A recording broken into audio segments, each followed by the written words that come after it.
non-political note, or is it a non-political note? If you hadn't heard, the New Orleans Saints got completely cheated out of going to the Super Bowl.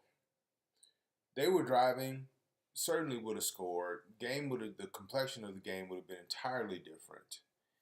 And it was just a shame to see the Saints. It was just a shame to see how they got treated. So Mayor Bottoms in Atlanta got her wish, and she won't have to host the Saints fans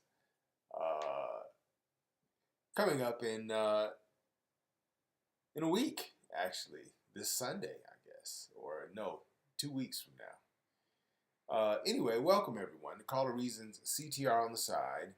We are waiting for Beth to join us. And if you're watching on Facebook, that is, we're waiting for Beth to join us. But I'm going to get our conversation started here shortly. And thank you all for being here. If you know Beth, tag her and share the video and say, "Where are you, Beth?" We'd like to get her in as soon as possible. I know she'll be here soon. In the meantime, we're very happy to have all of you here with us on Call of Reasons, CTR on the side, our Thurssday edition. And I can say chin chin to all of you and thank you for being here. We are very pleased. Beth is, when she joins us, we do have a lot to talk about today. And we want to get, I want to get into some of the stories. Well, first of all, the Senate, as we all know, big story. The Senate voted on 2 different competing bills today to reopen the government, and neither bill passed. And so now we are hearing that the White House is preparing a national emergency proclamation and has identified $7 billion in funds to build a border wall, which means he's going to have to rob someone in order to do it. He's going to have to rob somebody to do it. So I don't really know how to respond to that. I'm trying to reach Beth, y'all.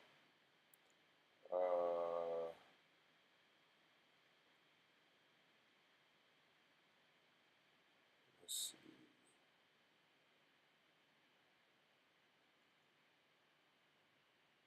Okay, give me one moment, y'all. Sorry for the disruption. Just trying to get Beth on.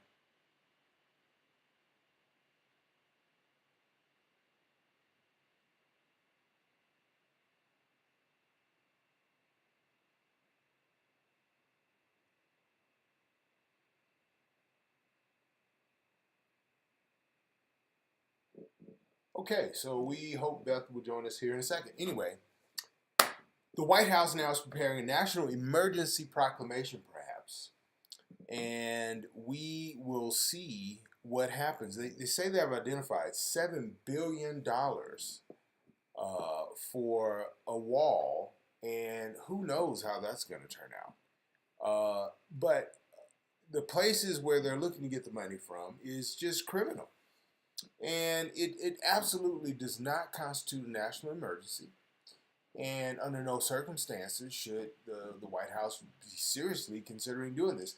This goes to show you the amount of pressure that Donald Trump feels. Because keep in mind, they have been doing, as much as he dismisses them, they've been doing a lot of, albeit heavily skewed polling internally. You know, with all the numbers adding up, they know that their base is dwindling. Their base is starting to cave. Their base is starting to be sick of how they're showing up on the shutdown. The base and the rest of America seeing through Trump owning the shutdown now, trying to figure out a way not to own it, and him and the Republicans are working together to try to contort themselves and wriggle out of the reality that them and them alone could at least put people back to work and have this conversation about immigration reform and about border security at a time when the government is not shut down. And they keep saying, oh, well, if the Democrats would just vote for the border wall, we can open the government and have the conversation. No, let's have a comprehensive conversation. Because as I've been saying, ladies and gentlemen, time and time again, and you're right here watching Call to Reason's CTR on the side, Thurssday. We're waiting for Beth to get here. And as soon as she jumps in, she will get on camera with us. In the meantime, if you would like to be on camera, all you got to do is give me a thumbs up or say, bring me on. And I'll bring you on while we're waiting for Beth. But anyway, so the Republicans are trying to contort themselves and they keep just trying to say if the Democrats will just cave in, then we'll do. And this is a typical Republican line. They try to use calm language and they try to make it seem like they're being, sensible and reasonable. Really, all they're doing is ripping motherfuckers off and trying to ram some bullshit down our throats. So just to take inventory, anyone who does not support the government being closed right now should several things. You should be screaming, "Where's the check from Mexico?" Number one. You should be asking yourself, is it worth all these millions of people suffering? Because it's not just 800,000 workers, folks. It's also all the people, food trucks surrounding the federal buildings that are closed. It's all the support and contract workers. It's all the people who sell supplies to the federal government. It's payroll systems people. Millions of people aren't getting SNAP. Even if they are, a lot of outlets can't even process SNAP videos, SNAP benefits. Here comes Beth, y'all. Many people can't even process SNAP benefits. And so, hey, Beth, how are you? Good, how are you? Oh, no. Hang on just a second. I left my water in the other room. Okay. Well, folks, Beth is here, and she's gonna jump in on this part of the conversation with me, and she will be able to plug in and get together with us because she's got her wine now. Chin chin. Chin chin. Here's to you. So, Beth, I was just reviewing all of the people who are being damaged right now by the shutdown, and I want to welcome Beth and welcome all of you to be here with Beth and I as we are on Call to Reason's CTR on the side Thurssday edition. And Beth, we're talking shutdown. We're in day 34. The Senate has rejected 2 bills, as we know, and now the ramifications are beyond the 800,000 federal workers, which are getting a lot of the sympathy. But we're also talking about a number of people who are suffering, like all the contractors who won't even be getting back pay, all the folks in all the folks who sell hot dogs, the food trucks surrounding federal buildings, the people who sell them supplies.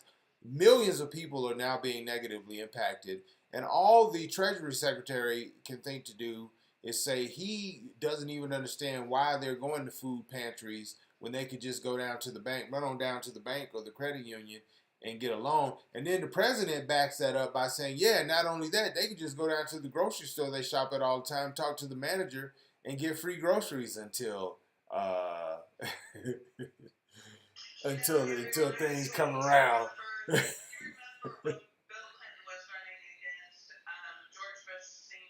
Right.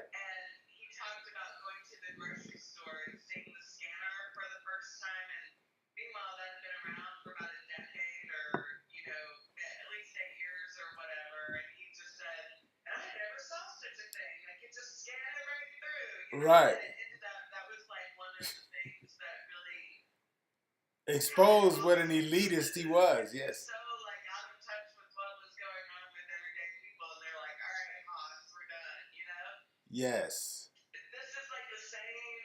It's the same. We laugh about George Bush Senior, but this isn't funny. Like it's not. No, it's not. It's not funny in the least. It's not funny in the least. It's just when you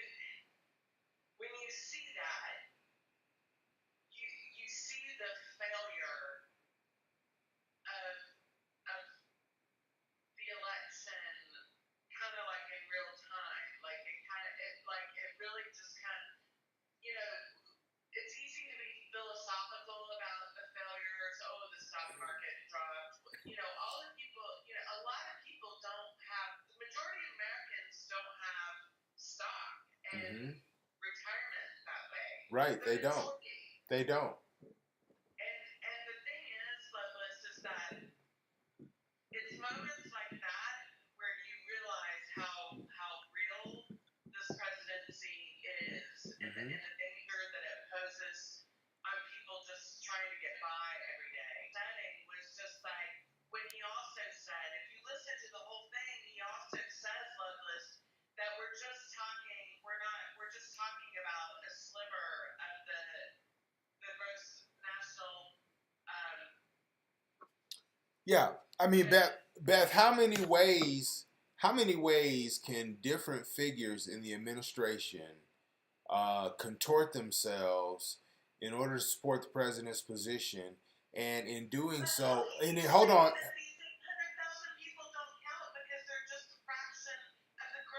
Well,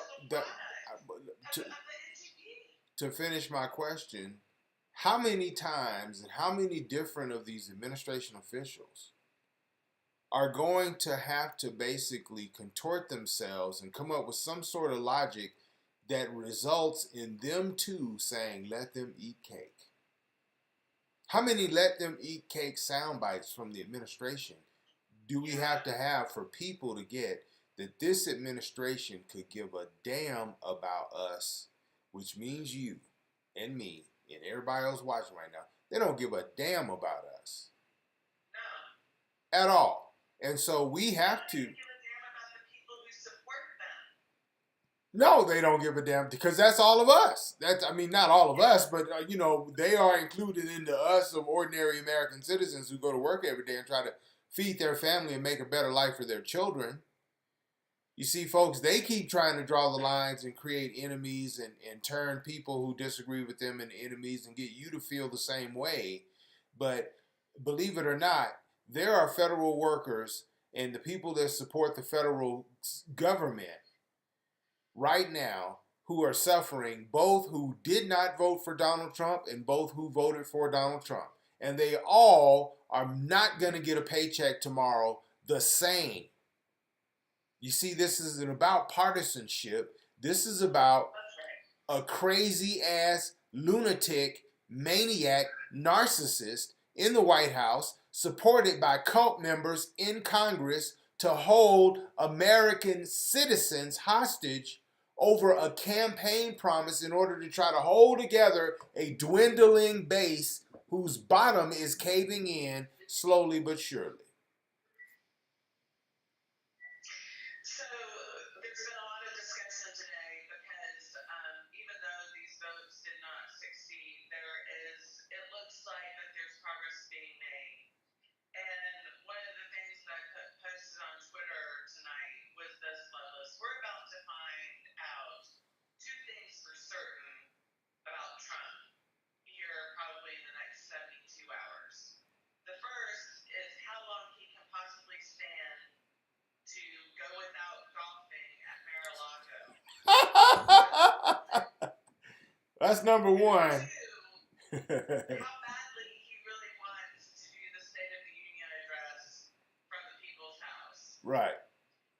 And you got to give credit where credit's due. Nancy Pelosi has his number. And let's all think about the benefits that motherhood brings to her job right now. Mm-hmm. She has 5 children. Mm-hmm. And I don't want to disparage the children because I'm sure none of them have ever behaved as badly as Donald Trump.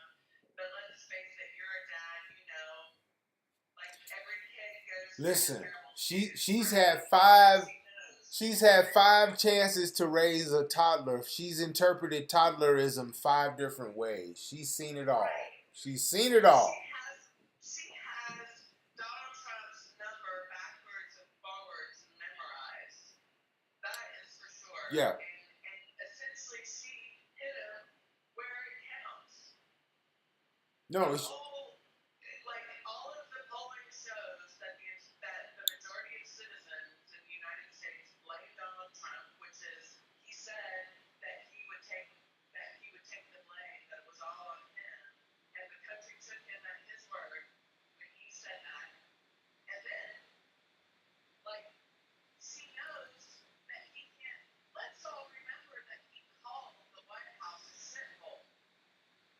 Yeah, he did. He did. Called the White House a shithole. He sure did. It's not like being there. He sure What's did. going to lock him? He sure did.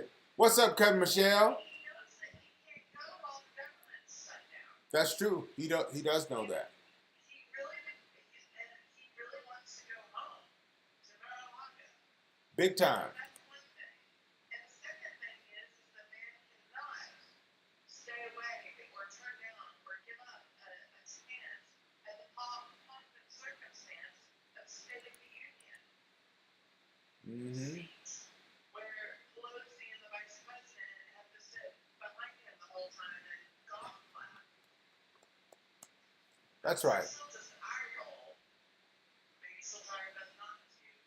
But nevertheless, if that happens, she has to sit behind the president and listen to that idiot spew venom and hate and idiocy to the nation. He doesn't want to give that up. That means more to him than the battle over the wall. Yeah. Going to Mar-a-Lago and the State of the Union speech and being on all the networks for the world to watch means more to him than the wall does. That's the truth. I agree. I agree with you totally, Beth. And Nancy Pelosi has his number on that and Mhm. totally puts his buttons on it. So It's going to come out on top.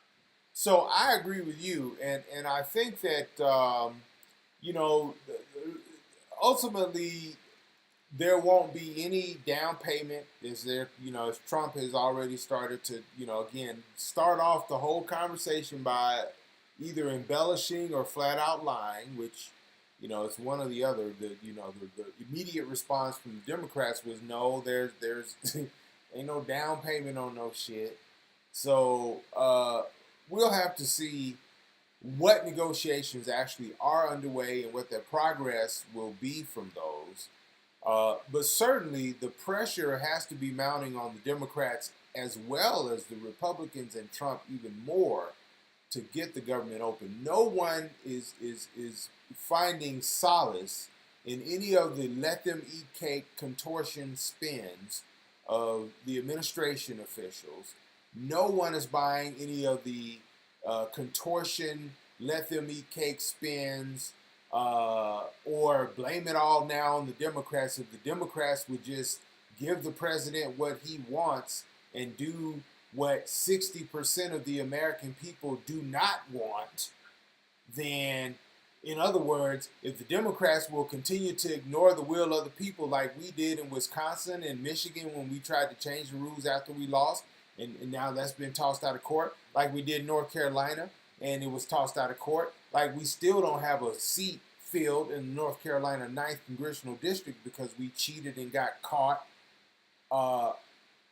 No, the American people are solid that this wall is not a good idea. The American people, and even the mainstream media, Beth, as you have seen, if you've watched any MSNBC or CNN, what are they starting to cover now? Every news cycle, you see a story about what? The tunnels. Every 24-hour news cycle, you see at least one story on MSM, mainstream media, about the tunnels. Now people are finally starting to get that it is the tunnel. Like, narco tunnels have been around since the 80s, since they started building walls. Since they announced they were going to build walls, they've been building tunnels. And so I don't even get how you can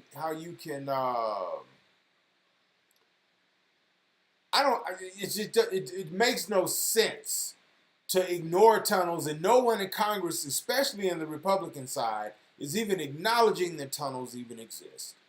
And we keep hearing day after day after day now, every 24-hour news cycle, we keep hearing about tunnels, and that's precisely why the American people see it, the American people get it, it makes total sense. The optics are amazing on behalf of it's the tunnel, stupid. And so, I mean, at the end of the day, all you can do is really just imagine that the American people are solid that no, this wall is not worth what it is costing America right now. Keep in mind, not only are these individual families suffering, the economy itself is taking a $200 million a week hit there. So there was a story. There's two things I want to say about what you just said. Number one, there was a story that a U.S. senator told on the news today about running into a guy at the airport who was a microbrewer, and they were getting ready to distribute and couldn't because of the government labeling of their product. Like their business is completely stopped, and they have employees and that they need to keep working, and they need to sell this stuff and deliver it in order to keep everybody paid. And so it isn't just these 800,000 people.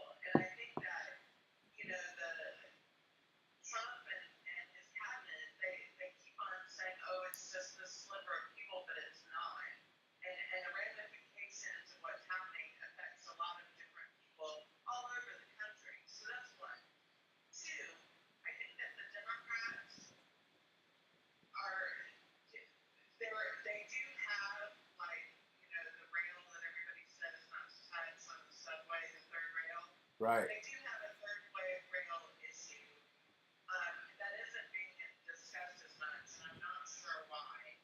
But I think I know that they are saying that the wall is immoral, and I think that that's right, and that's a good message. But what I'm wondering about is the next debt ceiling argument. Like if they capitulate to Trump, and in March when they have to lift the debt ceiling again, does that mean if we give Trump what he wants, does that mean that we're inviting Russ and Coulter to do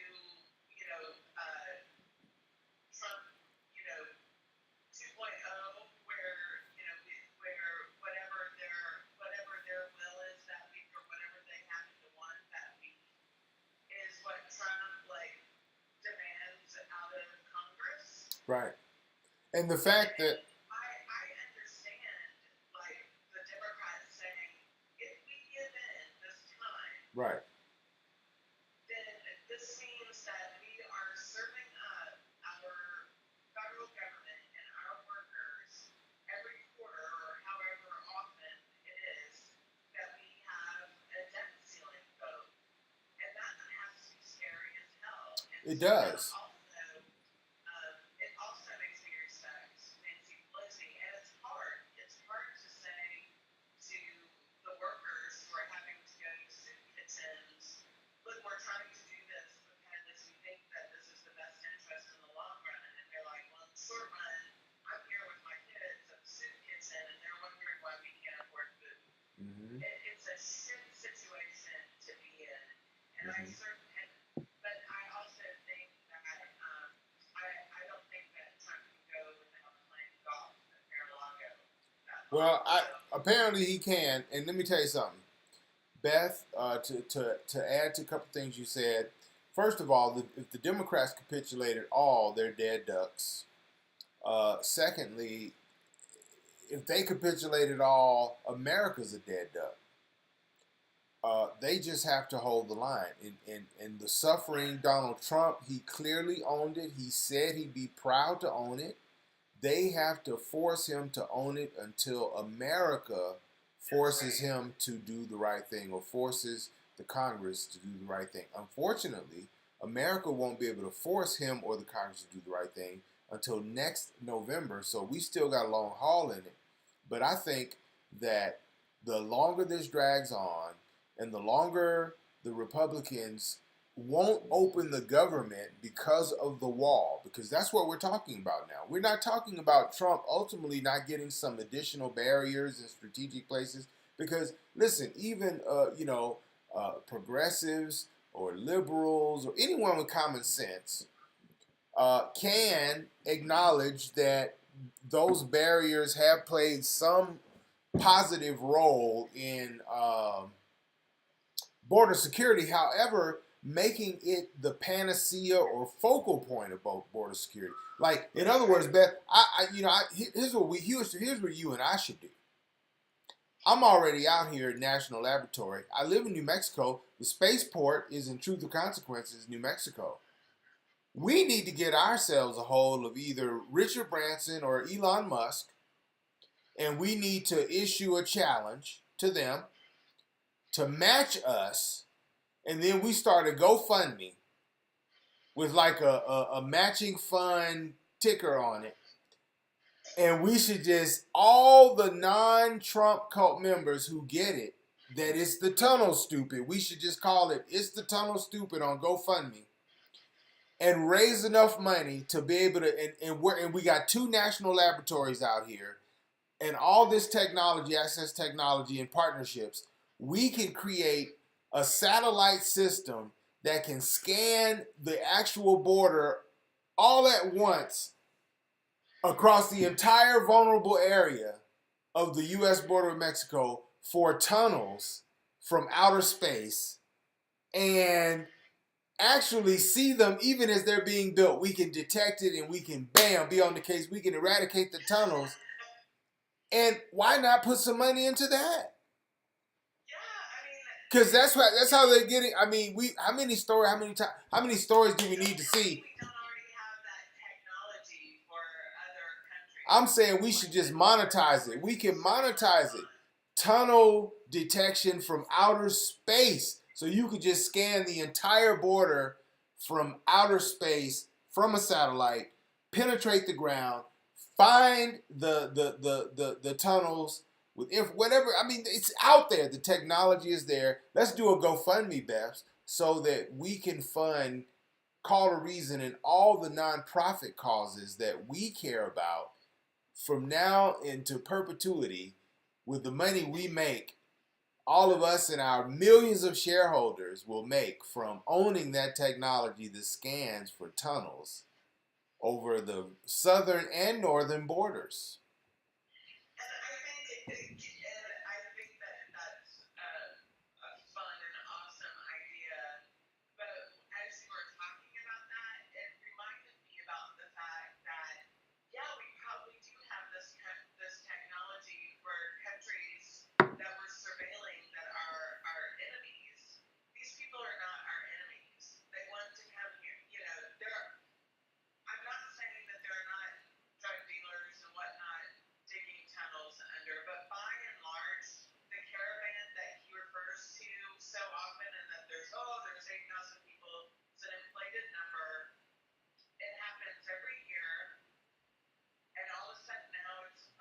Okay. But the truth is that the amount of people who have been wanting to come into the United States from Mexico, from south of the border, is at the lowest it's ever been. This is not an emergency. This is not a crisis. And the crisis hold on. People not getting paid. Hold on. To make sure that we are flying safely in our plane. Okay, 3 other points.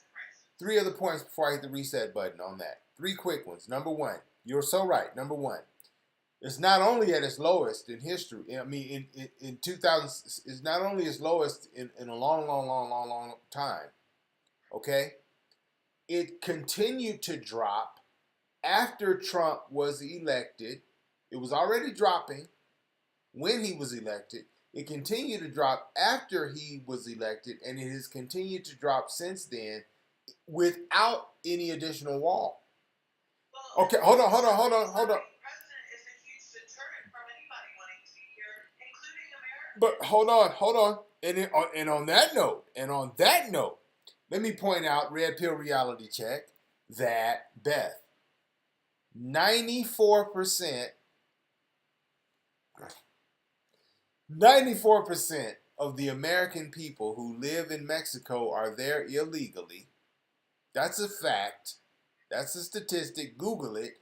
94% of Americans living in Mexico are there illegally. And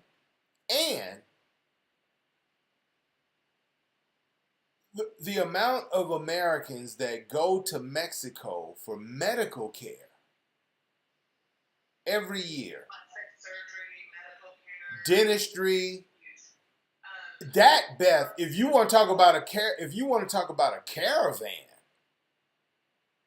it's Americans flooding south of the border for affordable medical care, for affordable pharmaceuticals, for affordable dentistry. Those are actually real caravan. Millions of Americans do it every year, and 94% of American born citizens living in Mexico today are doing so illegally. Let's also remember that that U.S. senator, and this is going in the other direction, but the U.S. senator from Kentucky, Rand Paul, hightailed it up to Canada to have his critical surgery too. Went north for the critical surgery. And by the way, that's, you know what that is? That's socialized medicine up there. Right. But he holds a Canadian passport too. Well, all I can tell you. Yes. So I'm going to hit the reset button and just welcome everyone who's joined us to Call the Reasons, CTR on the side, Thurssday. Chin chin, everyone. Let me also say that I want to thank our sponsor, Beth. Our sponsor list is growing. We just today found out that we have a new radio sponsor that we're going to thank and promote on our podcast for a short bit as well. But the Legacy Pawn Shop, and Beth, it dawned on me that here in Santa Fe, we do have, New Mexico is number 5. New Mexico is the 5th most affected state in America right now for the federal shutdown. So I've been very concerned about what's going on here in New Mexico and how people are faring here. And so I'm going to talk more about that. Actually, while I was interviewing Congressman Lujan last week, as you know, many of you have seen that interview I put up, I went to a Congress on Your Corner event that he hosted, and I met a man who's a doctor in Pecos, New Mexico, and has been building a health clinic that will serve the Pecos Valley in ways that the Valley has never been served. The Pecos and poor people who can't afford health care, on the bubble, can't get Medicaid, can't afford insurance, just stuck. Working people. A clinic has been, is underway, being built to serve that community. It's been planned for years. This guy's gone through the ringer. He got a big grant from the National Institutes of Health. And now, because of the shutdown, essentially one piece of paper has to be signed that isn't being signed because the person who would sign it is not working. And now his financing is about to go under, and the construction crew is going to walk off the job. So I'm going to be up in Pecos interviewing him and broadcasting that interview so you people can get a sense of what really goes on with the suffering, not just for government workers. Like, this is affecting Americans. America is going to be suffering more. And as the Trump supporter, cult member, restaurant owners who have to go out of business because of the shutdown, because their whole livelihood has been federal workers. And these stories start to pile up in real impact. This $200 million a week in lost economic growth, and lost economy revenue. All those things are going to add up as unemployment starts to creep up, as the yield curve in the bond market inverts while this, unemployment is rising. There's so many factors that is the longer this drags on. And of course, we've just recently heard that Trump is not only, looking to declare some sort of emergency, which will get mired in the courts, and immediately as soon as he declares it, bam, it'll be killed in court. Within a day or two, less than a week, that it'll cease and desist because of a court order, and then it'll make its way to the Supreme Court. And I don't see how the Supreme Court would support it either. because even these conservative judges have shown that they will only go so far. And so, and Beth, one other quick point. Uh, when you look at the overall impact of what's happening here, Trump, trying to jimmy up some sort of national emergency while also making contingency plans that the shutdown might go on until April, that means he's willing to let the debt ceiling vote go south because of shutdown as well. Would he do that? Would he cause the credit rating of America to go down, Beth? Would he cause the credit rating of America to go down over a wall? Is he that in alignment with Putin's agenda to destroy America? And all of these programs, SNAP benefits going out, Section 8 running out. We've heard that, even if you do have SNAP benefits, there are vendors who can't accept it because the government is closed. Like, all the programs Republicans have wanted to kill all these years are now being destroyed, and real people's lives are being destroyed as a result.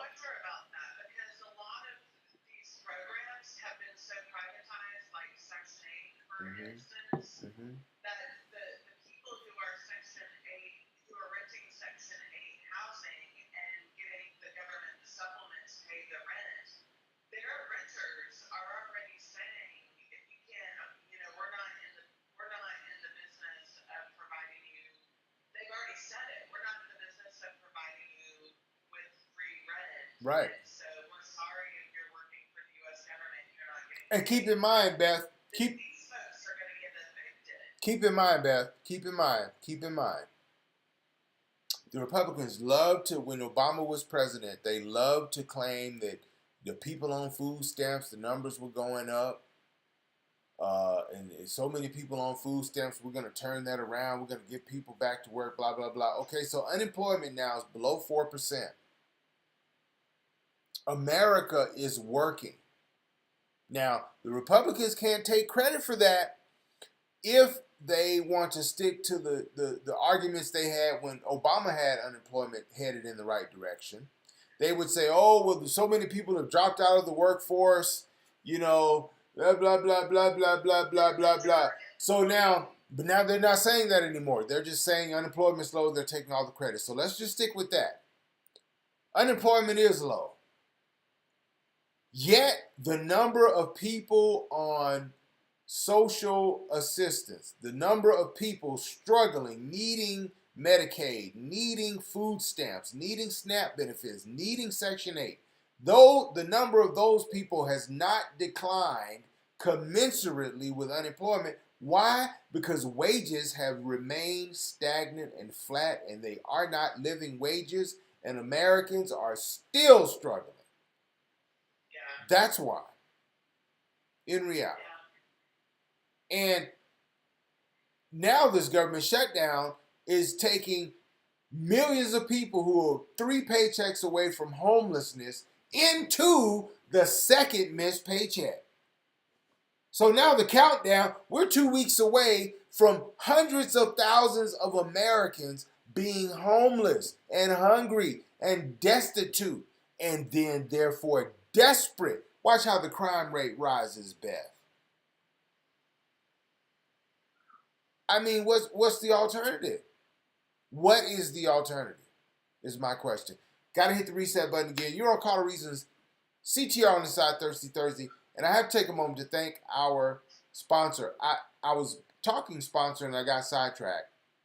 Legacy Pond is now one of our sponsors here in Santa Fe, New Mexico, Beth, and they are a sponsor because I realize that a lot of federal workers are having to go pawn their shit in order to pay their rent in February.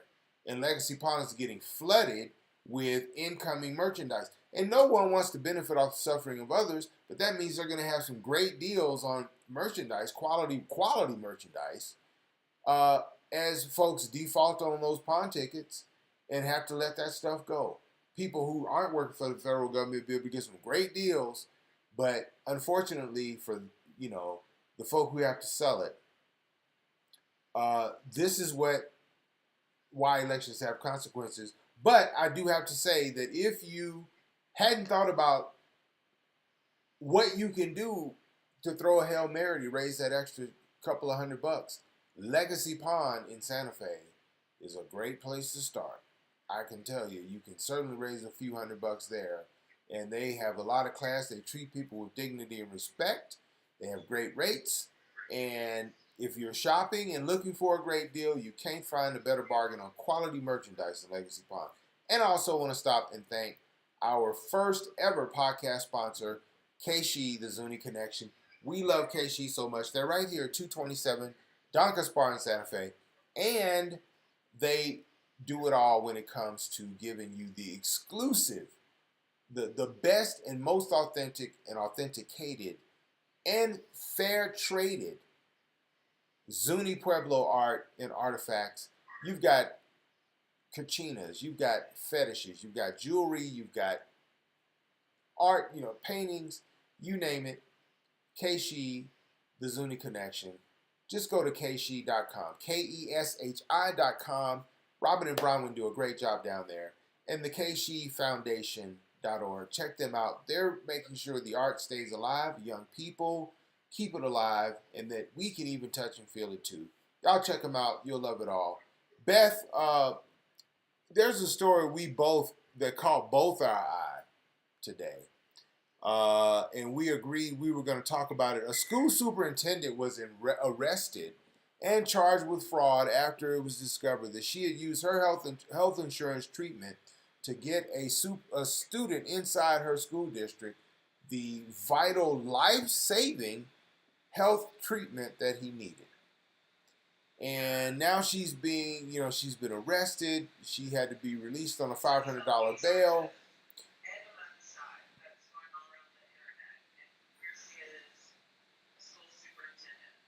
Now, her name is Casey Smitherman.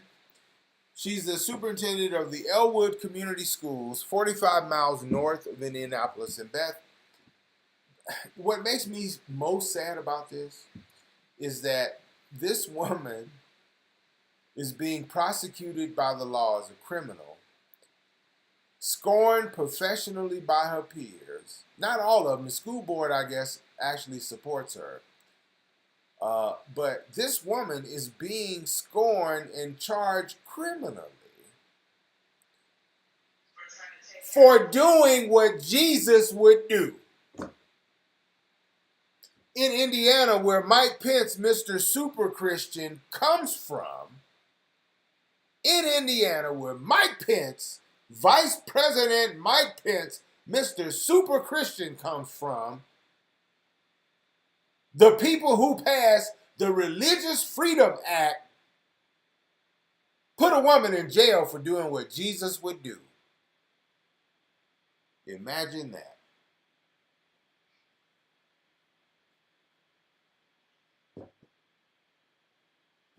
What you reckon, Beth? I reckon that if we had a decent healthcare system in the United States of America, that we wouldn't have a school superintendent charged with 3 felonies. That's what I think. Right. The story disgusts me. It breaks my heart. And then it completely disgusts me that if she's paying for that insurance, why shouldn't she be able to insure a kid if she wants? She pays for it. What difference does it make? Right. You ratted her out. That's what I want to know.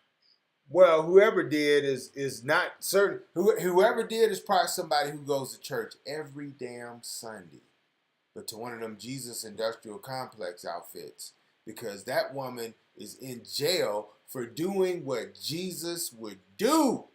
Well, she was in jail. Yeah, I'm sorry. She was in jail. I mean, they're going to throw the book at her. I don't know what the judge is going to do, but obviously the insurance company wants to slit her throat, And that's what's disgusting is how badly they're going after her. And not considering what she was trying to do, which is save a kid's life. This disgusts me. It's the most, when you talk about disgraceful. The fact that the fact that her being prosecuted is even possible in America makes us, instead of having to build a wall. Loveless tonight, and if there's a GoFundMe account or something arises to help with her defense, we'll let our viewers and listeners know. But I mean, And if there isn't one, we should start one because, listen, folks. Listen, folks. This is an example of why America isn't great again. And let me tell you, the fact that this could even happen in America makes me more convinced than ever that instead of spending a nickel on a wall on the southern border, we should spend whatever amount of money it costs to build a mirror along the southern and the northern borders and along the coast as well, so we can take a really good look at ourselves right now. We really need to, because this woman is doing what Jesus would have done. And she's got 3 felonies to face now. You tell me is if America is great again or not. Doesn't feel like it when I read something like that. It doesn't feel like it when I read something like that. I don't know, Beth. That one broke my heart. That one really threw me for a loop. me too. Me too. You know, maybe we should just leave it at that. We've got our show on Sunday, but I mean, there's just been a ton of news this week, and to try and cover it in depth now is. No, the only other thing I wanted to talk about tonight was the fact that Michael Cohen has postponed his testimony before the House before the House Oversight Committee, citing threats to his family from Donald Trump and Rudy Giuliani. The White House and Giuliani have been conspicuously silent about it, although Donald Trump did respond by saying Michael Cohen was really just afraid of the truth. But his attorney has also gone on record as verifying that has happened, but they have been subpoenaed by the Senate Intelligence Committee, which normally hears witnesses in private session behind closed doors. So his attorney, Lanny Davis, did say they would comply with the subpoena. And so I imagine that Elijah Cummings his subpoena will be forthcoming as well. So we'll keep you posted on that as well. And of course, Beth and I will be back. Yeah, they subpoenaed him today. He's going to have to go in. But aside from whether or not he has been threatened by Trump, although Trump has done plenty publicly to indicate that he likely has. But besides that, some of the legal experts were saying today that he's probably also getting pushback from Mueller's office, because typically prosecutors do not like their witnesses to be going free form on in public about the topic in front of the media. And then, of course, there's plenty of attorneys on the Democratic side in that committee that will be asking him some tough questions under oath. So, I don't know. I just hope that Mueller, there were rumors that Mueller was going to come down with his report in February. Hopefully that will be the case, and then Congress can do their due diligence about what they need to investigate as well. But I kind of get antsy about the idea of Mueller's investigation getting screwed up because of these things. On the other hand, I mean, there's plenty of other things for Congress to be investigating, and apparently that is going to come to pass. The other thing that's happening is that Jared Kushner's security clearance is going to get investigated. So there have been a couple of announcements this week about investigations that the committee is going to undertake, and I think that the American public is ready for that. I think that if the public sees that Congress is kind of cranking up and starting to investigate some of these things, they'll maybe feel a little bit better about investigations overall. I think that people are getting antsy not seeing perps. Right. People who are Right. cheating, committing crimes, and not just kind of getting away with it. I think that is disheartening to the American people. I agree. So I think they really do need to see something happening in Congress with investigations. I agree. Beth, real quick before we go, I just want to give folks an update and remind people, number one, for the first time in 242-year history of this country, the military is not getting paid. The Coast Guard is still not getting paid. The Senate tried to ram a bill. The Republicans tried to introduce a bill to pay the Coast Guard as part of Homeland Security. Chuck Schumer sniffed it out as a ploy to try to trick and manipulate. He said no. Let's open the government, and then let's get everyone back to work, and then let's talk about border security. And so thank you, Senator Schumer, for holding firm, because Donald Trump owns this shutdown. He could open the government literally right now with the stroke of a pen if he would stop being a little baby. And Beth, I want to play a clip that I really think is important related to this shutdown, because, and before we go, I can play this and then we'll sign off. But I think it's really important, Beth, that we all hear this. To testify on Capitol Hill. Let's get to Kara Scannell. She's got more details for us. This seems quite important, Kara. And I think it's important because, Beth, the Republicans, I'm wondering if there are any actual Republicans left. The Tea Party has entire control. The Tea Party and the evangelical Tea Partiers, which are just Tea Partiers on steroids, this Jesus Industrial Complex, they have entire control of them, and the Russians have entire control of the Republican Party right now. And, it almost makes those of us who are old enough wistful for Republicans. But Ronald Reagan said something in his farewell address. His very final speech as President of the United States, he devoted 4 minutes of his final speech to America as president in a personal love letter to immigrants.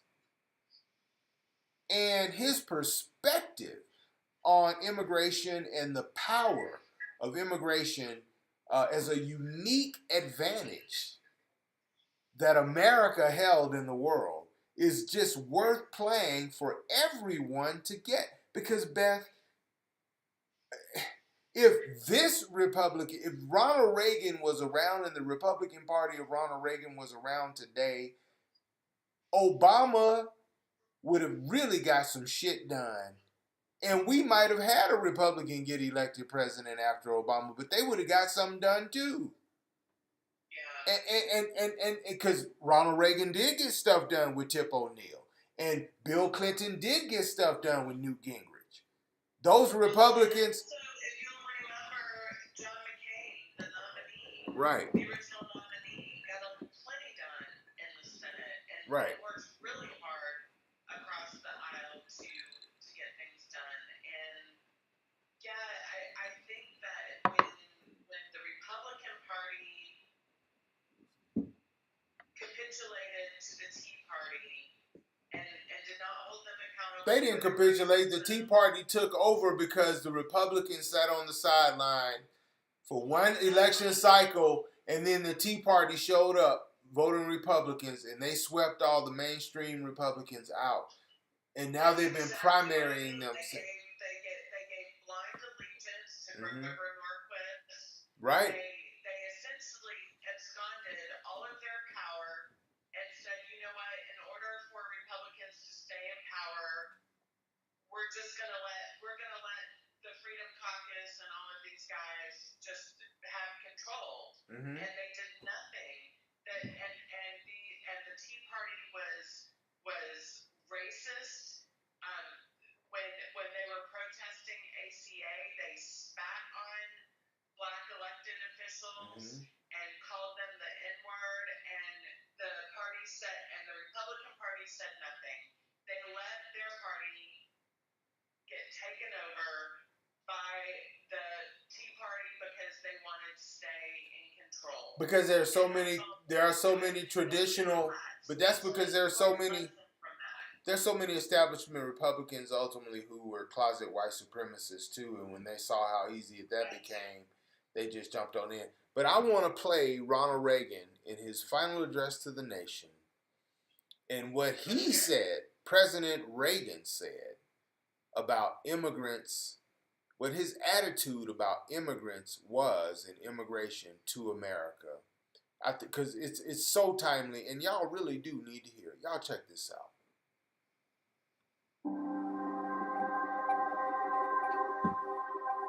Since this is the last speech that I will give as president, I think it's fitting to leave one final thought, an observation about a country which I love.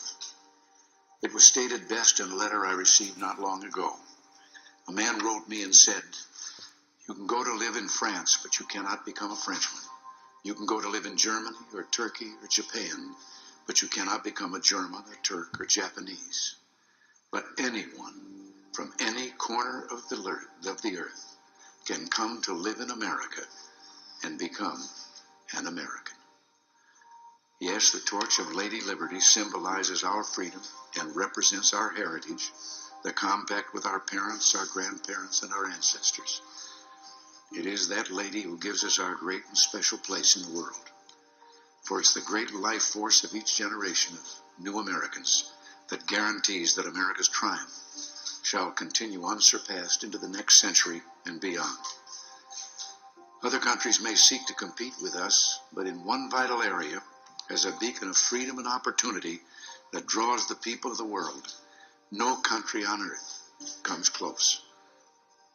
This, I believe, is one of the most important sources of America's greatness. We lead the world because, unique among nations, we draw our people, our strength, from every country and every corner of the world. And by doing so, we continuously renew and enrich our nation. While other countries cling to the stale past, here in America, we breathe life into dreams, we create the future, and the world follows us into tomorrow.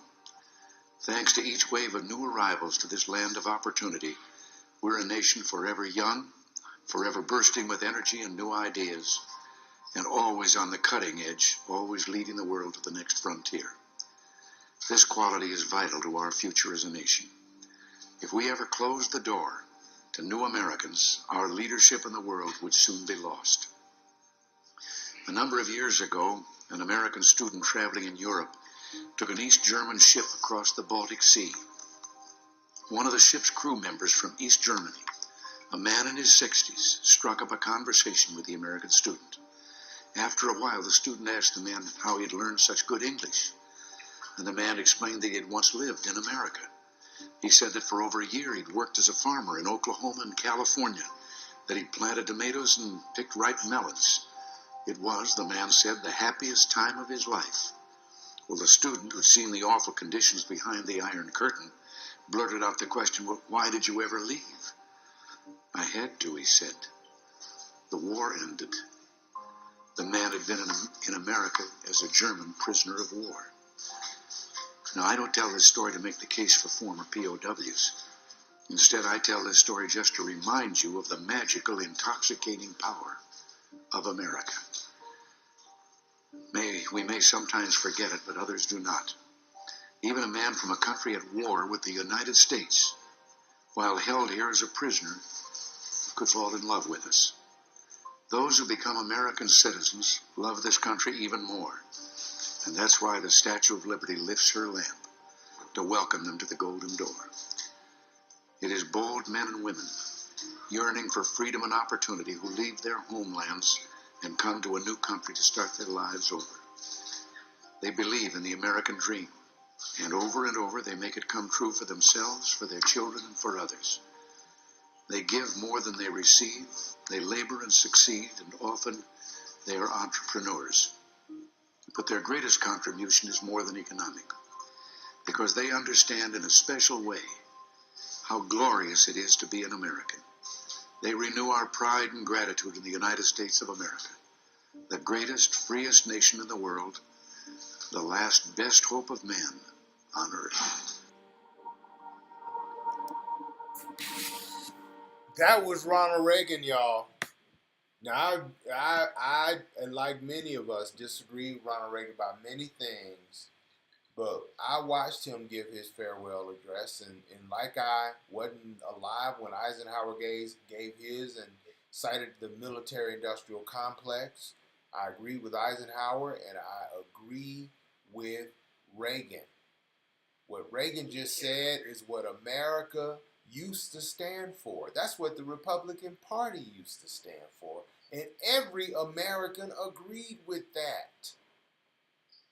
But now somehow we've got some ridiculous,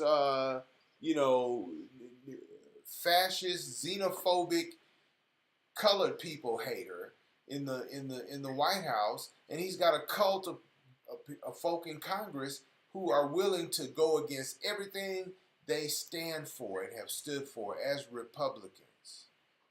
Not a single one of these Republicans in Congress who are helping Trump with his racist agenda and basically being sycophant cult members to him, not a single one of them can ever cite or quote Reagan again, as far as I'm concerned, when they are this far away from what their hero. But you know who is Loveless? We are. Right. Like, we just played that on our show. Right. We're quoting Reagan. Right. You and I, as young people, we campaigned for Bill Clinton. We campaigned for Harvey Gantt. Right. And we can see the beauty in someone that we completely disagree with on an issue that we should be over by now. And not only should we be over, but we should be grateful. I mean, what that tells me, that speaks, we should be grateful to the people who come here and start these businesses and become entrepreneurs and continue to make our country better. And And that's what happens. let me reiterate. Open doors. Let me reiterate what Reagan said. People who come here and get a chance to be Americans love this country more than people born here 10 times over, because they are so grateful for what they have. They would never do anything to screw it up. And people who act like folk are just coming here to freeload off us are delusional and racist. I say it again, they're delusional and racist. That's just not reality. Ronald Reagan, the great standard bearer for a real conservative, not these Tea Party call themselves, because let me tell you something, if you listen to what Ronald Reagan just said and you weigh that against some of his policies, you can begin to see the difference between a conservative and a racist. Yes, Ronald Reagan did some racist shit, but at the core of who he was, he speeches like this show you the difference between a conservative and a racist. And the real conservative Republican Party has been gobbled up by these racist ass Tea Partiers led by Donald Trump and his dwindling cult. And Beth, on that note, I think. And I don't want like our viewers and listeners to think that we don't remember when he talked about welfare queens. Like Loveless said, it's not like he didn't do racist shit. It's not like we are looking over that and, bowing down to the altar. But he never shut down the government over it, and he never shut down the. And one other point. And one other point I'll make, no other president has ever had a pet project and a campaign promise, even when they really, really, really, really believed in it in their heart for righteous reasons. None of them have ever shut down the government over it. Obama got Obamacare through Congress. He negotiated, got it through Congress. Lyndon Johnson got the Great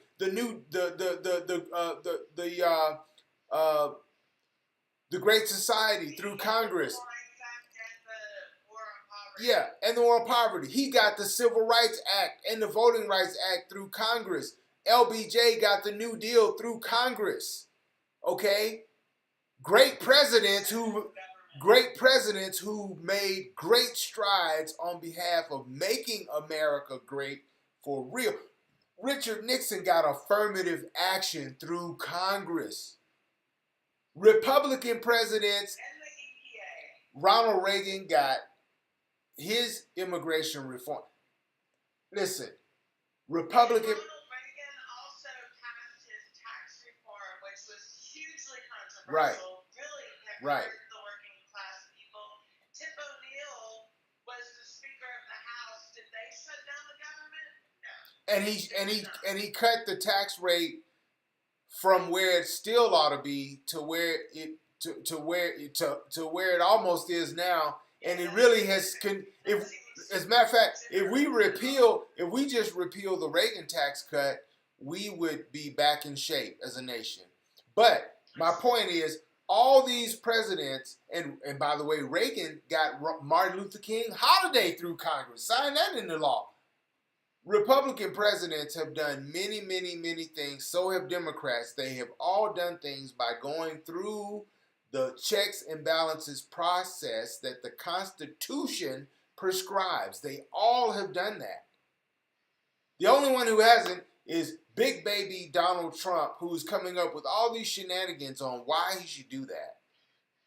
And it's just ridiculous. And on that note, I just want to say, Beth and I are going to be back Sunday. As you can tell, we'll still be fired up. We want to thank Keishi, the Zuni Connection, and we also want to thank Legacy Pond. And Beth, we may have a few other big sponsor announcements coming up as well. Things are starting to pick up. And that's exactly right, because we absolutely want to do it. We absolutely want to do that. We absolutely. We got to do. And we're going to do. And, just quick shout outs. Yes, please. And said Nancy Pelosi to Donald J. Trump, Mr. President, now that we know you're not in charge of this office, tell Ann Coulter and Rush Limbaugh if they have an issue with me, have them call me. Amen, James. Yeah, James made lots of comments tonight. And Brahman Fox joined us, so thanks y'all for joining in. It was good to be with you tonight. Yes, and thank all of you. Sunday morning, we'll be back for our live radio broadcast right on Talk 1260 and 103.7 KTRC, Santa Fe's news talk leader. And you can hear that on santafe.com as well. We'll also be right here on YouTube, Facebook, Twitter, Instagram. We're going to have a great time. Beth and I are going to be breaking down the rest of what happens this week. We don't know what day it'll be in the shutdown. Maybe the shutdown will be over. Make sure you tune in on Sunday to Call a Reason Reality Talk Radio, and you'll find out. Thank everyone for being here. Thanks again to Keishi, the Zuni Connection, the Keishi Foundation, and Legacy Pond for your sponsorship and support. And thank you all for being here with us. We'll see you Sunday, 8 a.m. to 10 a.m.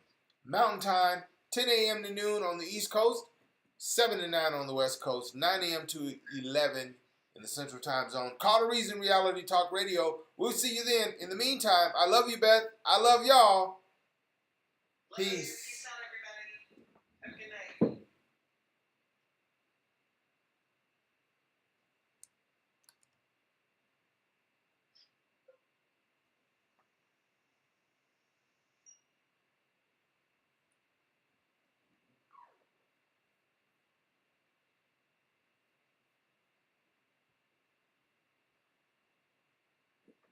Peace, y'all.